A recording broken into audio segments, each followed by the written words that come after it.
I think sometimes we forget that there's so many different ways to be creative. Yeah. Yeah, and it can be a meditation.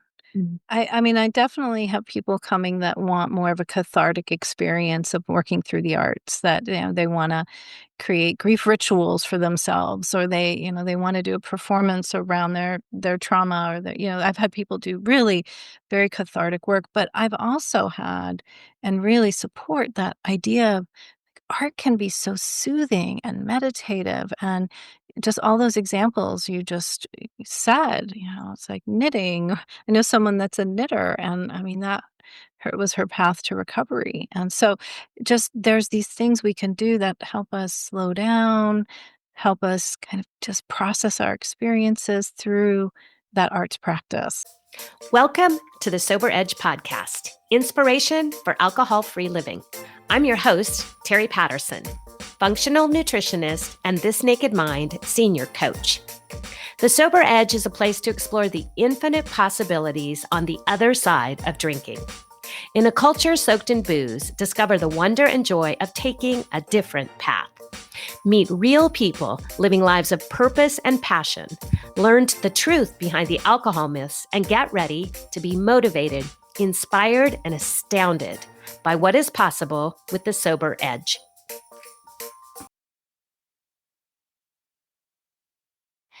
Andrea Marchione has been involved in the arts for over 30 years as an award-winning filmmaker, dancer, photographer, and is internationally recognized in her work as a movement-based, expressive arts therapist and educator.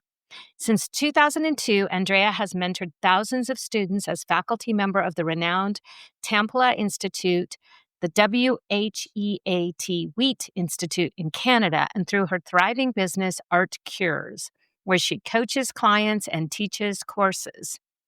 She has presented her creative healing approach with a focus on addiction and grief at festivals, conferences, and treatment centers, including South by Southwest, National Council on Drug and Alcohol Dependence, and the Commonwealth Club.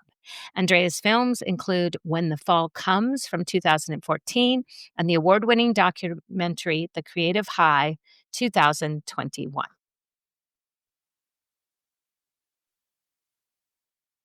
Well, hey, everyone. It's Terry back with another edition of the Sober Edge podcast. And I am really looking forward to this conversation with a new friend, Adriana Marchione.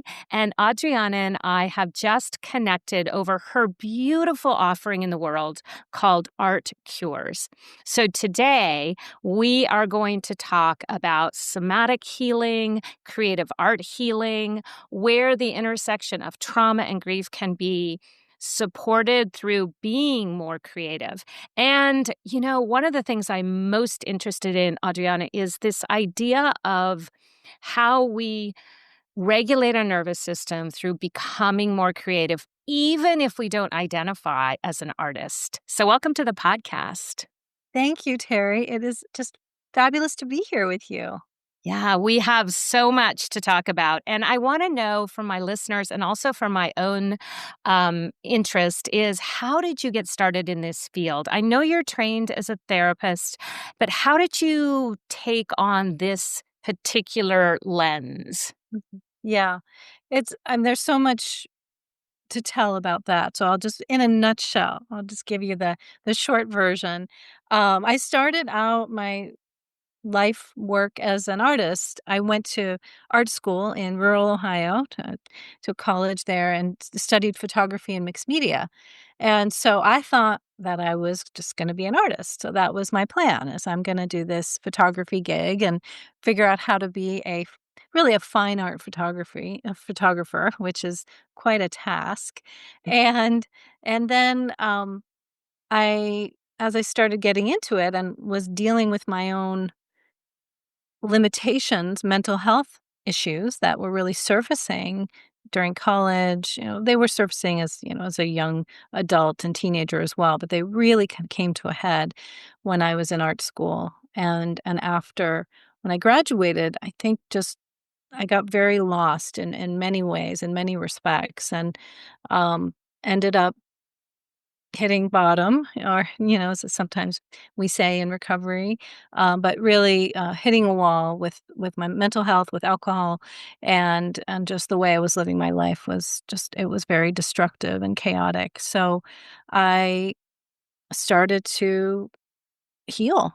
I started going to my own therapy. I started learning more about myself. I started to have community around, with others who are also learning to live alcohol free and drug free. And then I began doing art as a more personal journey for myself. And so from that, I thought, well, maybe I should look into this idea, art therapy. What is that? What is that? And so that really prompted me to pursue that field. And I was in San Francisco at the time, in Northern California, and I found a school that did this wonderful blend of movement. So movement and dance and visual art and performance and creative writing. It's called expressive arts therapy. And so it was this really wonderful blend of healing work with the arts. And so I dove in and learned. I just really learned so much there, and then got a master's in psychology, and the story continues.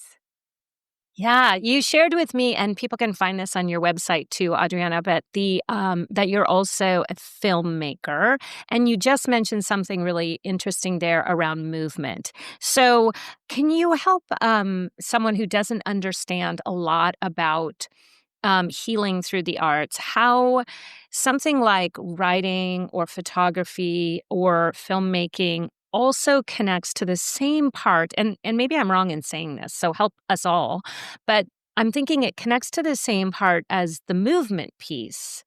But we look at that expressive movement perhaps as a different form of connecting to our body. Can you help us understand how they might be connected, and what is the through line and what is the difference? Well, to me, movement allows us to find more freedom. It's an expansive, like, movement, dance. I mean, when we have that expression and we can connect to our bodies, which to me was a big part of the healing. Actually, it was 4 years before I started learning about embodied movement, Mm. really, embodied movement through this training program. And you and I just touched on earlier, it's like I was just not living in my body. I was really just in my head all the time, analyzing, thinking, judging, fearing, uh, trying to figure it out. And I was so devoid of true feeling, and like I don't sensation was not necessarily a word I of course it was like, I'm hungry, I'm tired, but I didn't have the nuance of living in my body. And so to me, to be more expressive, to be more creative, like you're talking about writing or working on a project, or that there is a certain part of ourselves we need to access. Mhm. And there's something more connected to soul, something connected to desire, to also creativity. I feel is very essential to ourselves. Like, it's essential to who we are. And so similar to the way we move is also the way we move can actually dictate how we feel. It can, it expresses who we are. If you see someone walking down the street, it's like, I can tell a lot about that person just by the way they're moving, by the way they're walking. So there's something to me essential about movement and essential about creativity to express who we really and truly are. Yeah, you make me think of the term creative dance. And I am not somebody who identifies readily as an artist or a creative in that sense. But I think about the difference of, like, you could have ballet or ballroom dance.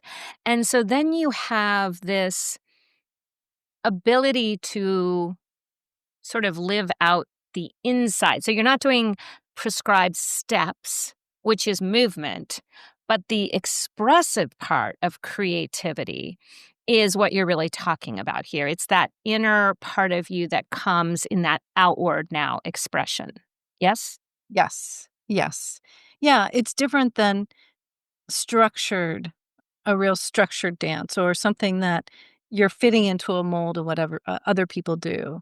And actually, when I first started training in this method, it's called the Tamalpa Life Art Process, and the woman that founded it was a dancer and choreographer. Really, she was just her name was Anna Halper, and really this amazing soul, a person that just was very innovative at the time. And she had been in the dance world, and then she came into this idea of dancing as another person, like following another person's prescribed choreography was too limiting, and instead, how do we move from our own sense of,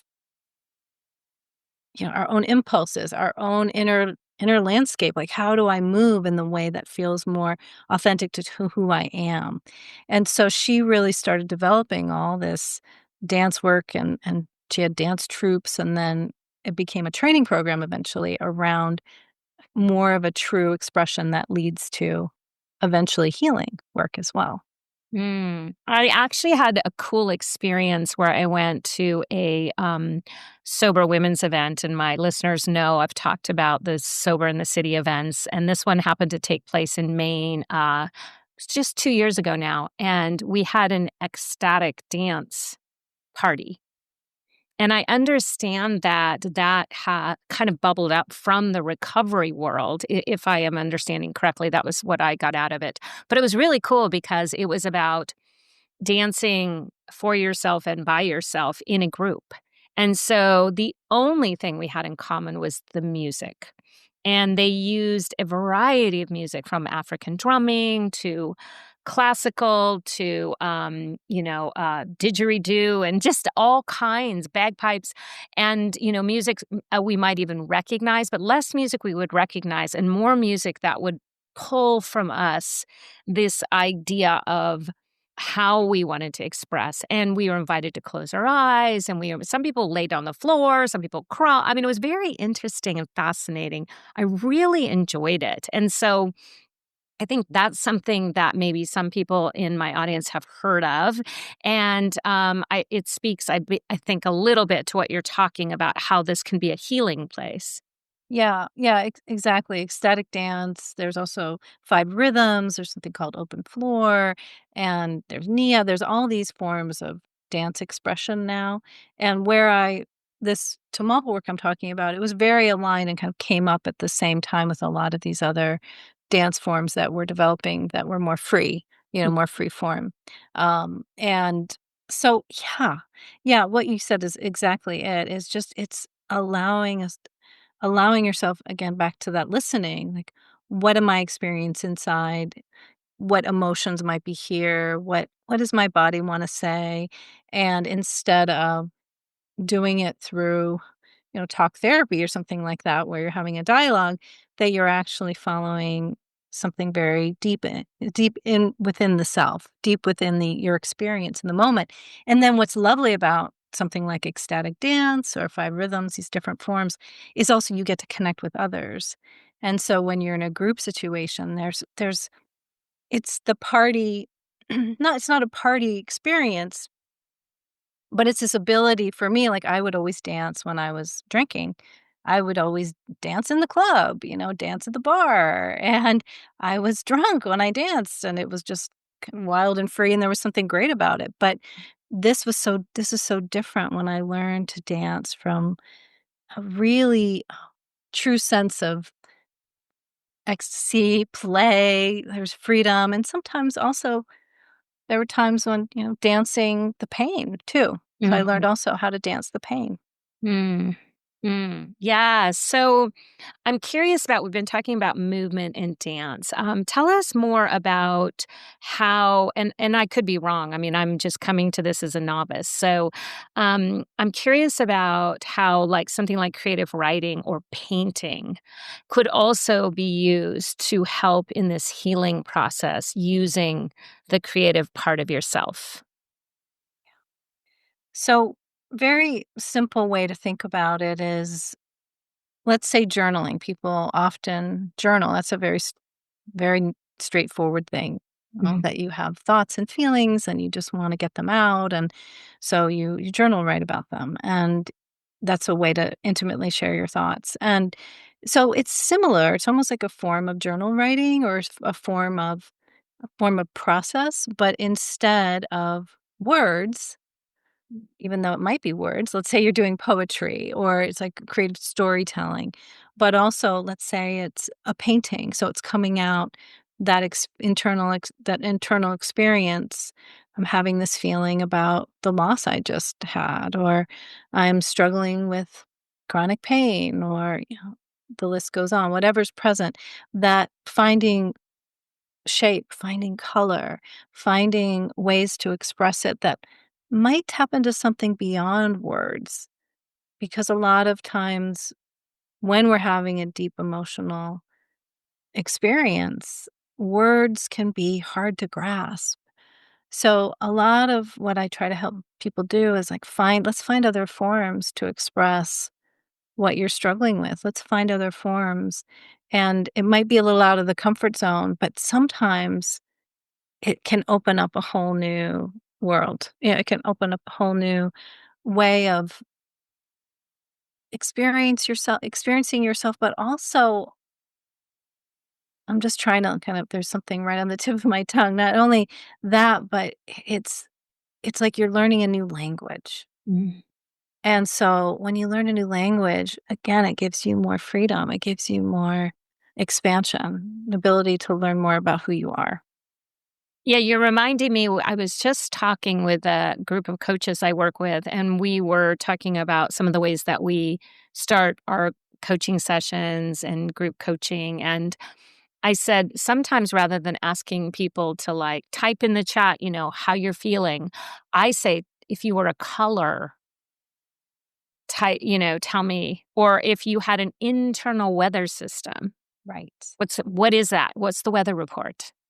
Because I was so, like you were sharing, I was so caught up in just the intellectual part of my life that it's sort of a new in the last 10 years, but even maybe in the last 5 years, really being able to understand how important it is to go beyond just my brain and allow my body sometimes to lead the way toward being more comfortable in new experiences, being more aware of where I'm falling into old patterns. And I think one of the most beautiful things that your type of work offers is this holistic approach to when just the thoughts or there's blocks around the words or thoughts, there is another way to access what we know, what is for us, how to spark that intuition. And I think that is what's so fascinating for me.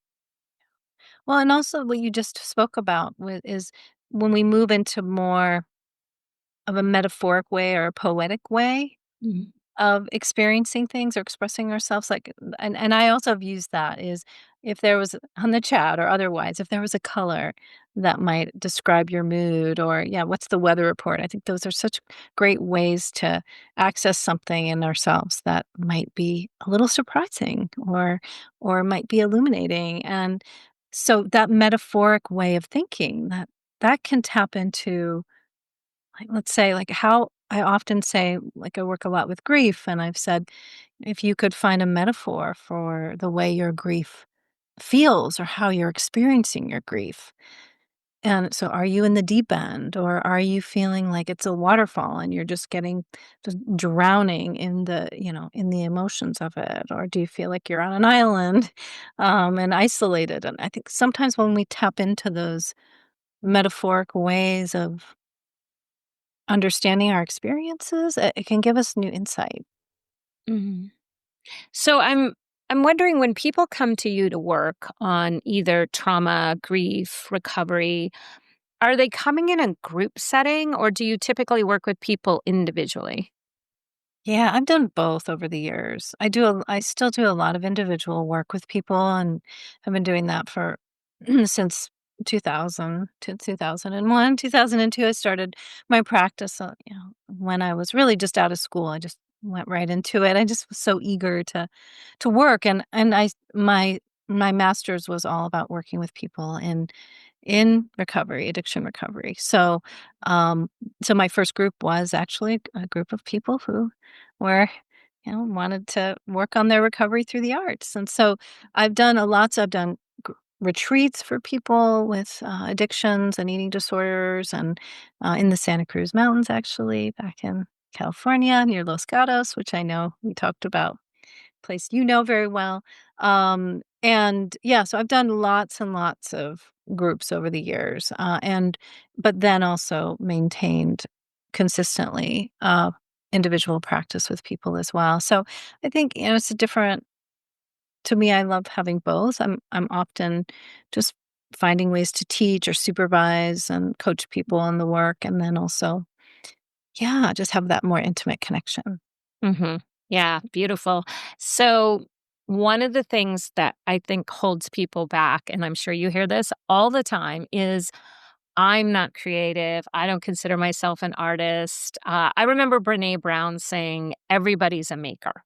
Like everybody has creative bones in their body, has a creative spirit. And sometimes it's just tapping into that or unleashing that. So I think I actually wrote down something that you had said, uh, let's see. Maybe not, but just thinking about that creative experience when people are feeling reluctant, how do you help them move past that? So, like, if my audience is here saying, or in my current contract work, I work with a lot of men who tend to be a little less open to some of the, these woo experiences, if you will. And so, how do you help people get past that and tap into this really beautiful, important part of healing? Yeah, I think it has to be slow and steady for some folks, really slow and steady, and I do a lot of education too, and when I've done groups, and let's say I've worked in treatment centers and different clinics and organizations, and I've often come in and first given some orientation, like, these are some ways that the arts are really fundamental to life, they're really fundamental to our daily experiences. I mean, we're constantly taking in creativity. I mean, just people watching Netflix all the time. Yeah, I mean, they're watching streaming media. They're watching, going out to the movies. They're listening to music. There's art is just among us constantly, and it's the pleasure in so many ways. It's the pleasure and it feeds the senses. It's what nourishes us on a deep level. So a lot of the time, I just try to remind people, number 1, like, art is everywhere, and also, it's like even what we wear is partly how we're expressing ourselves. So, starting there and just getting whether it's a group or one-on-one, just having people think about ways maybe they have been creative, and then just starting slow and without expectation. Mm. I'm gonna have you do a quick sketch, and this is not this is not for anybody's for anybody but just us. No one has to see this. This is again like a therapeutic experience. This is something for you, and let's just see what happens. And there's no right or wrong way to do it. So a lot of times it's just making people taking down the pressure Mhm. and inviting them to experiment. Let's try something different. Let's play a bit. Yeah, that's so good because I just did this exercise. So I mentioned to you, Adriana, that I'm getting ready to start a nervous system regulation certification course. And I'm very excited about it because it's going to be part hands on, but it's also just going to be this expansion of how we use our body to move into this place of healing, recovery, repair, awareness. And one of the things in this polyvagal exercises I was sharing with small group, we did a 1 minute blind, closed eyes drawing. And literally, this was on Zoom and just had people, just for 1 minute with their eyes closed. And talk about suspending judgment. Like even we couldn't judge our work, and it was really beautiful. And as we discussed how that made people feel or what it opened up, I offered that someone could share, and she said, "Oh no, this is just for me." So exactly what you're saying is, taking down the pressure. And maybe I shouldn't have even asked, but it was germane to the conversation at the time. But it was really kind of cool, just like we can do some small things, I think, to move us closer to the understanding of this connection without expecting to, have to be in a scary environment that feels uncomfortable. Yeah. Yeah, and so many people that come to me are, I mean, I have to say, I mean, I do work with lots of artists, performers, musicians, creative people. I mean, I have historically over the years, and those are the people that sometimes are more drawn to working in arts therapy. But on the same side, I've worked with a lot of people who aren't, so it's been both. But that recognizing that, so funny. I think I just lost my train of thought. I had such a good point there, and it That's just went okay. poof. It's like the brain. Um, but this, I really do think what you're saying is great because, yeah, suspending judgment and pressure, but also people want to create. I mean, that's what I think is so I'm so touched by when people reach out to me and say, "I'm a graphic designer," or I work in tech," and I feel just so closed down. I feel like I want to learn how to be more creative and expressive, and there's just often, like, a craving. There's something calling them, and those are, for me, very have been really beautiful moments and great work with people over time. Mm. I'm reminded as we're having this conversation during COVID, I was fascinated when people are in isolation, they started baking bread. They started gardening. They were doing puzzles, adult coloring books. Yeah, And I think sometimes we forget that there's so many different ways to be creative. yeah. Yeah, and it can be a meditation.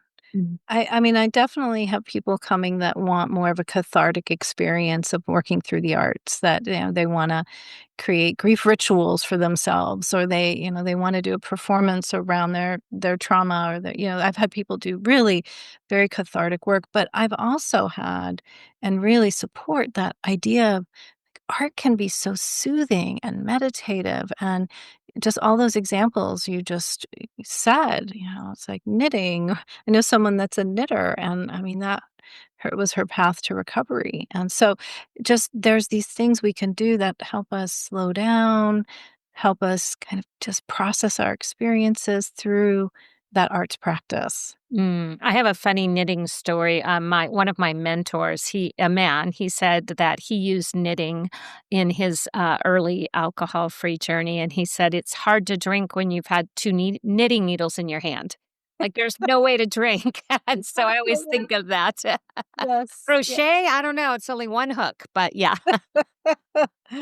Yeah, that's Well, I think what we're really talking about today is this expansion of what is available to us, whether it be trauma work, grief work, or recovery work. And I think that that is the place that's most fascinating to me because, it's been said, and certainly I wasn't the one to say it at first, but, we can't think our way out of a feeling.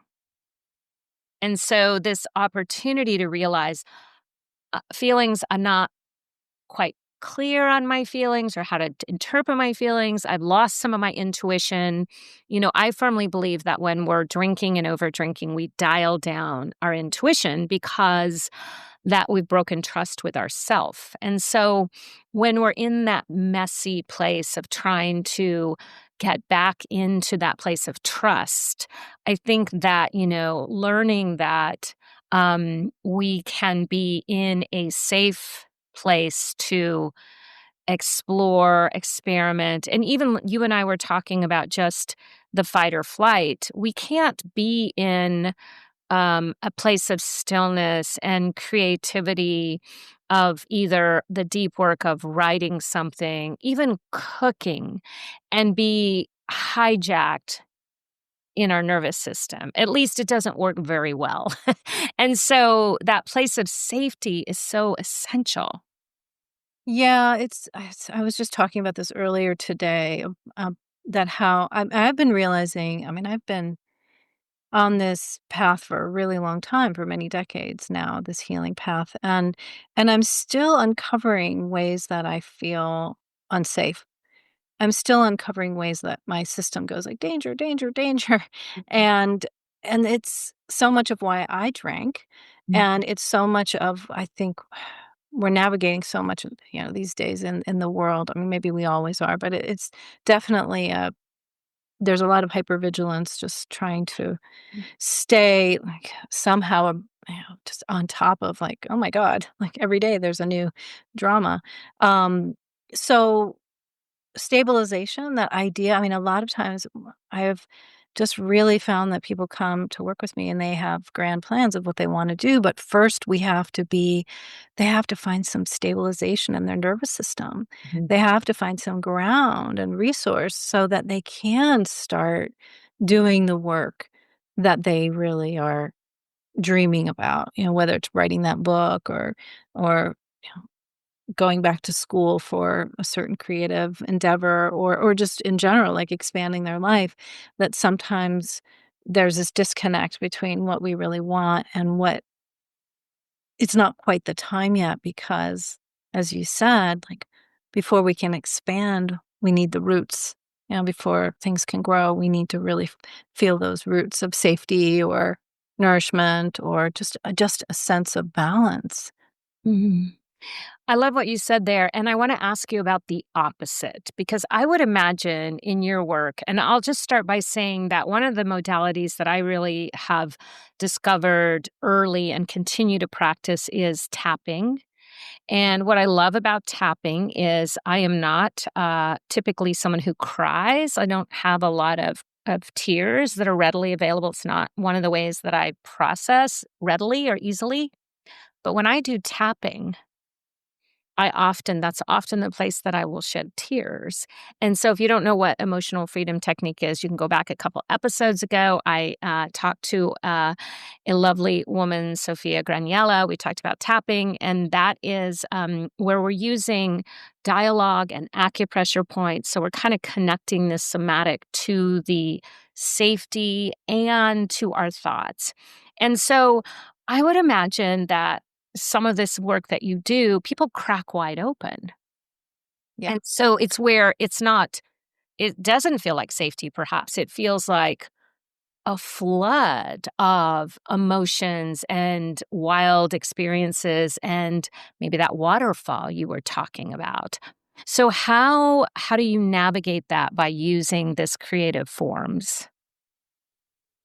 That in itself, to me, in a nutshell, is what I want to keep articulating. I'm actually writing about just some of exactly what you're saying and integrating a lot of my experiences over the years. Because what happened when I first was doing the work, in terms of the arts therapy work and doing the training that I did, and in a really I mean, it was an amazing experience, but it was very it was almost like being blown out a lot of the time because I was just like, "Whoa, new experiences. Whoa, we're gonna do this for 6 hours. Whoa," we're gonna and when I even started teaching, it was sort of a feeling like I wanna really get people to go down to the depths of their feelings and really express themselves in a very intense way, and I almost felt like that was a prerequisite, and more and more it wasn't sustainable for me. I realized it wasn't helpful for clients, for students, and so I had to have I really had a reckoning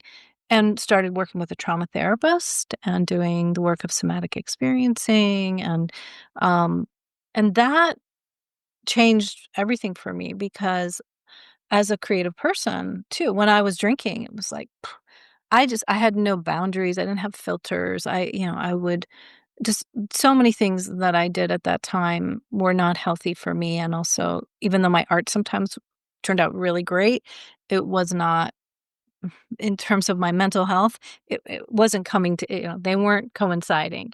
Mhm. So for me, more and more, I've learned it all has to come together. Like I had to do that trauma work myself so that I could help guide people into more sustainable, creative experiences that didn't feel like I'm falling off the deep end or I'm gonna just not know how to get back after Mm. I'm in this place where I've expanded my mind or I've expanded or maybe I've just tapped into these deep emotions, but I don't know how to gather myself back.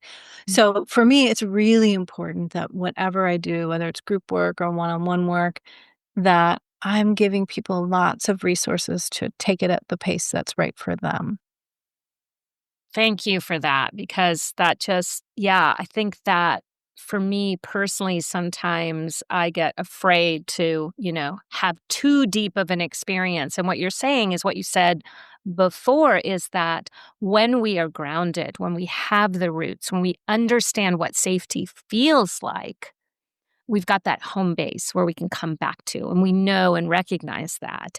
And so even if we're having an occasional really deep experience, we still have the tether to get back to that place that we know feels and we recognize as safety for us. And that, wow, that is so valuable.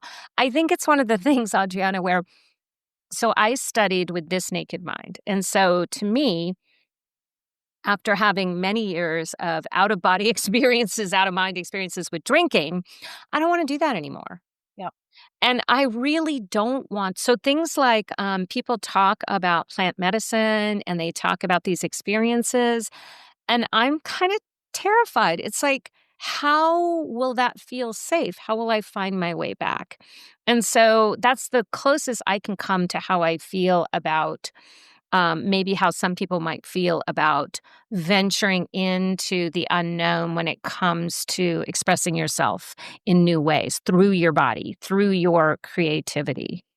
Yeah, and it has to be slow. I mean, and like I keep coming back to that, it has to be slow. And I also found, especially with movement, that when people started doing movement and dance, and like you said about your ecstatic dance experience, which sounded really positive, but it also is one of those things of if someone's, let's say, just on that very early phase of stopping drinking or, just quitting drugs or eating disorder, recovery, et cetera, that I always was really mindful from the beginning. I think I knew this.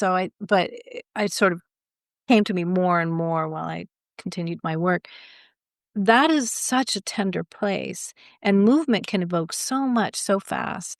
And so I would really have to speak to people about that, kind of frame it, especially if I was at a treatment center, and do it in a way that was very, very sometimes quiet for people, they're very simple for people. So I wasn't again pushing them too much into the deep end of their emotional, chaos, or emotional, like evoking too much. So I do think it's a fine line because we want to feel that freedom of expression and we want to feel more connected to ourselves, but we don't want to rush into it. That to me also was part of how I want to feel more connected to reality.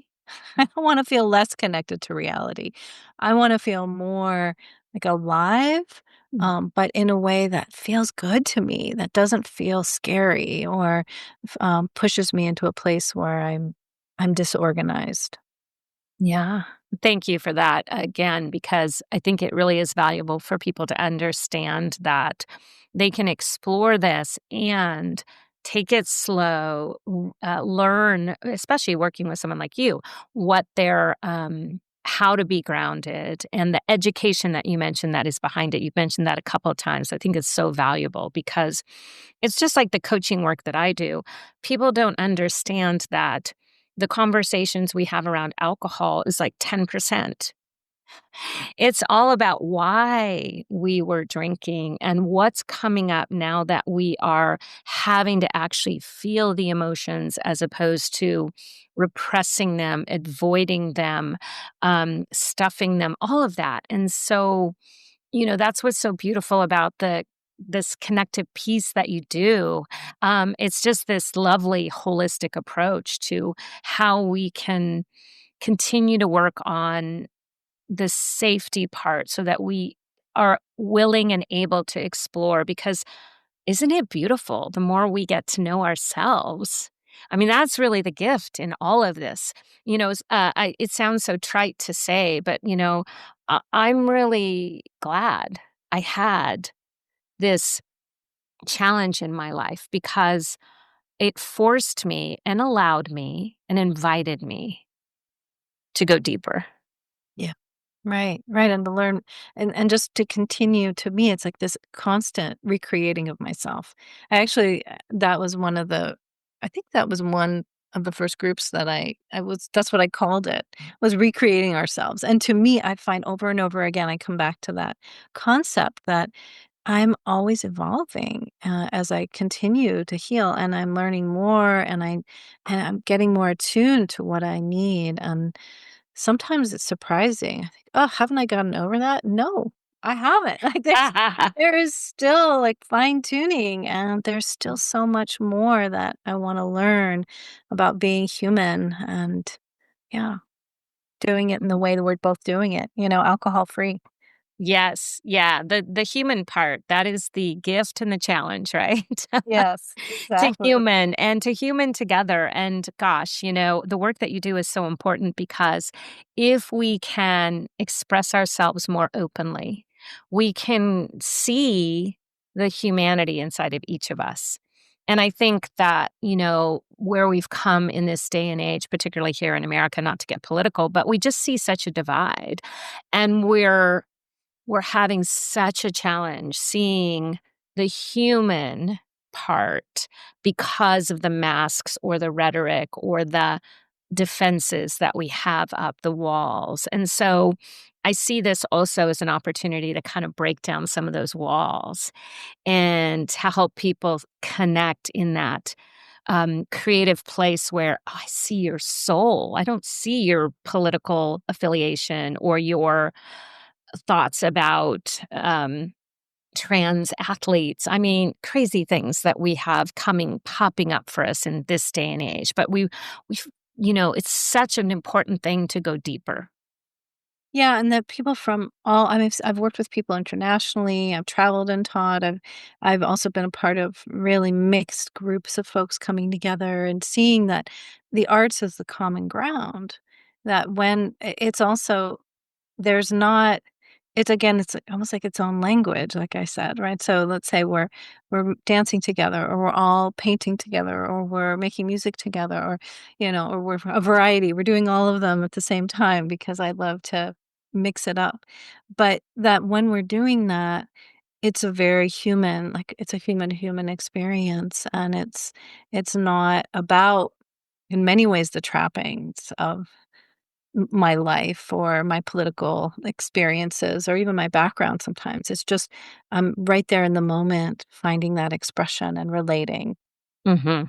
Mhm. Yeah, you're reminding me of another experience. So some of my best experiences have come through these Sober in the City events where we do weekend conferences. They're sort of part seminar, part fun, part connection, lots of mocktails and NA beverages to sample and enjoy, and, a true party atmosphere that has nothing to do with booze. But we did a drumming circle, and I always wanted to do one. So we had a gentleman come in and lead, and, just the getting louder together, getting softer together. And like you said, it becomes its own energy that is now collective. And that is very affirming and humanizing. And we see that together we can create something that is greater than our individual parts. Yes. Yes, yes, yes. I wish I could come to some of those Sober in the City events. They sound You're great. always invited. They I know I'd happen. have to fly far to come. Well, the next one's happening. They're down to doing them. They used to do them twice a year around the country. And now I've been to Seattle. I've been to Portland, Maine. I've been to Palm Springs. I've been to Tampa. So they're in different places. The next one that's happening, Adriana, is in Colorado Springs next May. Okay. So I'll send you information. It's really Do. a special event because there is, and you would be a fabulous presenter, to share, if you're interested. But Oh, yeah, yeah. Well, that's interesting. No, I know so many organizations like the Phoenix and She Recovers, and there's so many different. Luckily, we have just so many, just different opportunities to connect. But yeah, yeah, and I yeah. would love it. Share Yes, away. and, yeah, I'll let you know as I do all my listeners because it's been a highlight for me to learn how to, honor the need to and the possibility of connecting with women in a new way and, really going deeper. I always say that once we're alcohol free, there's no more small talk, it's all big talk. And I love that. Obviously, I'm a podcaster because I love to talk and have deep conversations. Yeah. So we have to wrap this up. I told Adriana we'd spend about an hour, but I knew we could talk forever. But you have a huge body of work, including a couple of films that sound very cool. I've just watched the trailers and learned a little bit about them. But would you share with my audience a little bit about those films and how they could connect if they want to work with you? And then I have one last question for you. Great, great. Yeah, I mean, that's something that I came back around to uh, in my healing journey was I was always doing art in some capacity through the years, but I came back to this idea of, oh, maybe I want to start producing work again in a more concentrated way. And it's a long story, but I ended up in documentary, started to make documentary films. And the first one was about my own grief journey where I lost, my husband who was also in recovery, and my father died very suddenly, and so it, was such had such an impact, and I, did a performance ritual about my grief and decided to film it, and so ended up making a short film, and that was became pretty successful, went to festivals, film festivals, and so that film is, When the Fall Comes, and that's available for viewing on Vimeo, and I know has been a big, um help and kind of a tool for people also moving through grief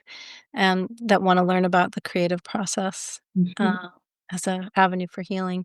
And then my most kind of prominent film called The Creative High is about artists in recovery, 9 different artists in recovery, and how they've used the arts as a way to transform their lives and heal. And so that film is actually going to PBS in the new year. So PBS broadcast in the new year, and we've had great success showing it all around country, and it's gone international, and we've won awards. It's been so exciting, and so that's not available yet to watch, but you can watch the trailer, The Creative High, and it's kind of about that idea: how do we reach those heights, but also, not go too far off the grid, Well, right? I So love that because it's so important because we have this cultural story that in order to be a successful artist, that alcohol or drugs enhance our creativity. And it's one of the things that, I find people can get stuck in that place of like, we have the old adage that, Hemingway was a great writer because he was drunk half the time or all the time. And I love that you highlighted that we can get high on our own supply, right? And yes. that the arts really do help us move through that understanding of what it is to be naturally creative and connected and high. Yeah, and Beautiful. channel it in a different way, right? Channel our passion in a different way than we did when we were drinking. Channel that, like we still, to me, people who are, who've struggled with addictions, that they're often just incredibly creative, passionate people. And so we need to still express ourselves. We just have to do it in a healthy way. Yes. Yeah, very cool. Very cool. And how can people find you to work with you? What's the best way to connect? Yeah, well, I am on Facebook and Instagram and LinkedIn, but definitely through my website, which is www.art-cures.com. You can also go to adrianamarchione.com. You can find me both ways. But if people Google me, they can easily find me. And I'm always happy to answer questions and, I love hearing from people who are interested in my work or just want to It's so exciting because share I've theirs. had somebody that has taken this approach on the podcast yet, and I've been doing this 4 years. So it's really nice to have this conversation. So my last question, um, for somebody who is looking to explore this, maybe not yet work with a art therapist, but just saying like, I recognize maybe something's missing. What's a great place to start? Mm. Yeah.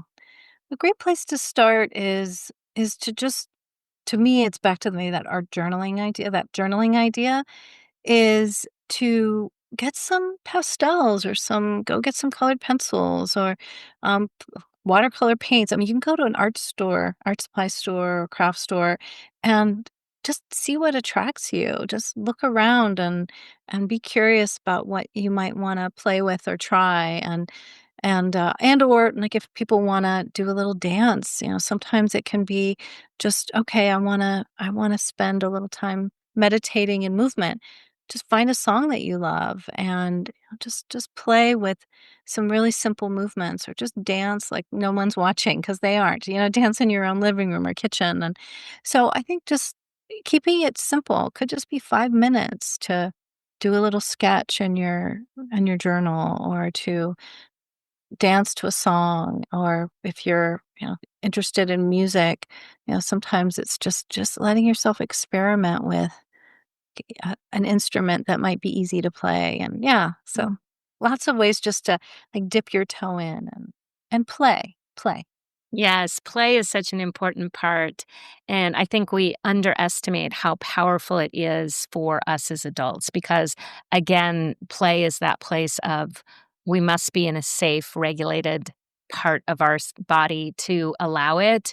And it can feel flow, that beautiful energy where we are recognizing how we want to feel and we want to take that into the rest of our life. And so, wow. So this has been so delightful. Thank you so much for coming on the Sober Edge and all that you've shared. I am already thinking of clients that I've worked with who are, are struggling with not just, alcohol, but trauma and grief and they would love your work. So I can't wait for them to hear this and connect with you and thank you so much.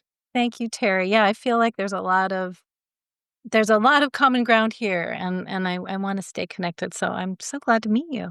You too. Thank you. I want to thank you for tuning in to the Sober Edge podcast. This is a place for important conversations and a safe place to question everything you thought you knew about drinking. If you're looking for your sober edge, I want to invite you to connect with me at thesobernutritionist.com, where you can grab my free resource, Becoming More, a guide to loving your sober life. And I would be so grateful if you enjoyed this podcast, if you would leave a rating and review, as it will help more people find their sober edge.